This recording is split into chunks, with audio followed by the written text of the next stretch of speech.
با نام و یاد خدا بریم که آماده بشیم واسه اولین اسباب کشی زندگیمون. حدوداً 8 سال تو این خونه بودیم. 2-3 سال هم بود میخواستیم جابجا بشیم، قسمت نمیشد. دیگه امسال 100% تصمیم گرفتیم بریم یه خونه دیگه. دنبال خونه جدیدم هستیم اما هنوز پیدا نکردیم اون خونه که مد نظرمون بوده.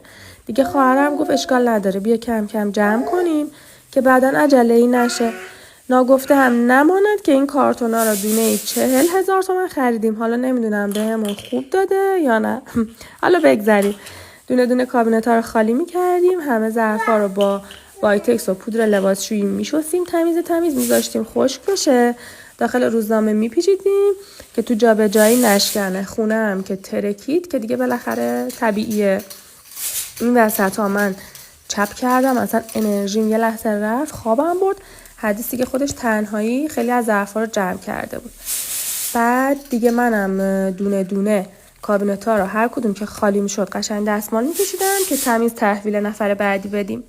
کارتونا هم دور تا دورش رو چسب می‌زدیم، بالاخره کار از محکم کاری عیب نمی‌کنه. هر کدومم گذاشتم زیر ته که جلو چشمم نباشه.